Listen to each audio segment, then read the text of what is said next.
Well, a warmblood is a horse that was derived in Europe primarily, that took into consideration the sporting events of dressage and jumping primarily, and the hunters, mostly dressage and jumping.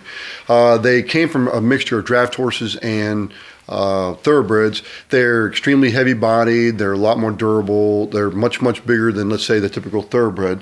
And they have a little bit lower key personality, and they've been best suited, as we found now, for the Olympic and the higher end jumping Grand Prix, things of this nature, and also the high level dressage horses. Yeah, and the warm bloods have such a good personality that, you know, they adapt well to their training regimens, what they can do. They're very athletic. They're easy to ship. They're easy to move around. They are bigger horses, but they take those things really easily.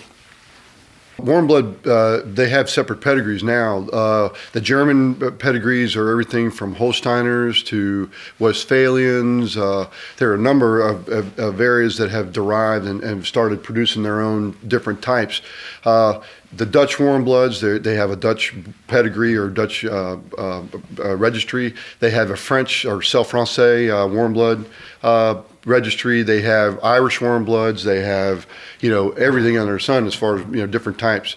And each one is a bit unique, but, you know, some of them are a little bit more refined, a little bit finer boned, a little bit hotter blooded, a little quieter, but they're all pretty much large, you know, larger than thoroughbreds, a little heavier bone, and a little bit quieter mannerisms that makes them a little easier, not quite as hot or excitable as far as training is concerned in the jumping and dressage disciplines.